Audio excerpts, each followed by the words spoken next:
সামনে কোনো বিগ্রহ নিয়ে বাদ্য সহকারে পদযাত্রা নয়, এই উন্মাদনা, এই জনজোয়ার আজ একটি বিশেষ কারণে। জনজোয়ার বুঝিয়ে দিচ্ছে সাধারণ মানুষ তার অধিকার ছিনিয়ে নিতে জানে।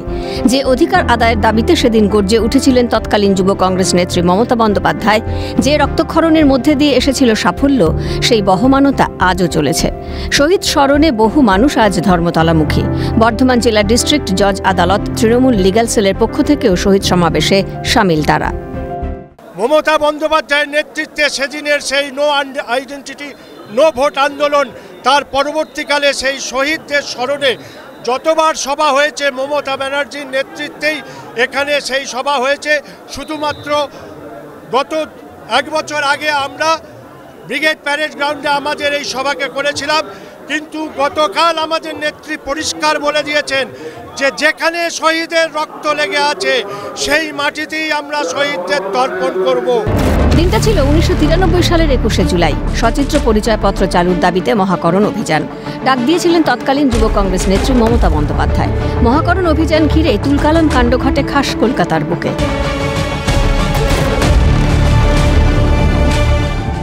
ভাবলে এখনো শিউরে উঠতে হয়। পুলিশের গুলি চালনায় নিহত হন 13 জন কংগ্রেস কর্মী। গুরুতর আহত হন তৎকালীন বিরোধী নেত্রী তথা বর্তমান মুখ্যমন্ত্রী মমতা বন্দ্যোপাধ্যায়ও। সেদিনের কথা আজও ভুলতে পারেনি কর্মী সমর্থকরা। একই উদ্যমে আজও তৃণমূল সুপ্রিমো মমতা বন্দ্যোপাধ্যায়ের ডাকে সামিল হয় বহু মানুষ। এ যেন বয়ে চলা পরম্পরা। বাম আমলেও বহুভাবে দমানোর চেষ্টা করা হয়েছিল বলে দাবি উঠেছে আজকের মিছিলেও। 21শে জুলাইয়ের সেই সভা যখন যেখানে হয়েছে সেখানে মানুষ কাতারে কাতারে এসে জমায়েত হয়েছে।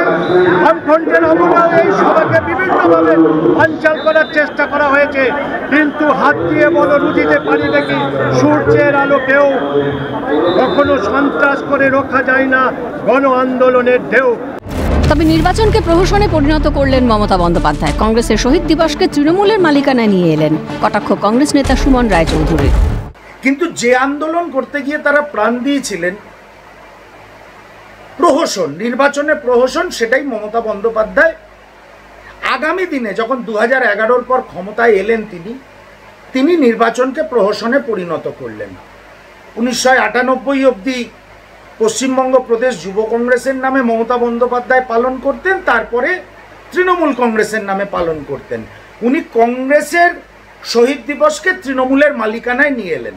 2011 সালের পর থেকে আমরা তার অন্য চিত্র দেখলাম, যে একটা উৎসব। এটা অত্যন্ত দুর্ভাগ্যজনক। আগামী বছর কলকাতা হাইকোর্টের নির্দেশে যে বিষয়টি তুলে ধরা হচ্ছে যে এই যে সভাস্থল, সেই সভাস্থলের কিন্তু পরিবর্তন হতে পারে এবং সেই বিষয়টি নিয়ে ভাবনা চিন্তা করা হচ্ছে। সুতরাং মানুষ এখানে আম জনতার যে বক্তব্য, এই যে মাটি, সেই মাটিতেই কিন্তু শহীদের রক্ত ছিল তারা মনে করছে। সুতরাং জায়গা যদি এখান থেকে সভাস্থল সরে যায় তাহলে তাদের কিন্তু খানিকটা তারা কষ্ট বোধ করবেন ঠিকই, কিন্তু হাইকোর্টের যদি নির্দেশ থাকে সেক্ষেত্রে সেই নির্দেশকেও কিন্তু তারা অবশ্যই মান্যতা দেবেন। এখন দেখা যাক আগামী দিনে এই 21শে জুলাই আরও কত নতুনত্ব আসে, কীরকম হয়। ক্যামেরায় পুষ্পা দেবনাথের সঙ্গে অদ্রিজা ঘোষ, ক্যালকাটা নিউজ, কলকাতা।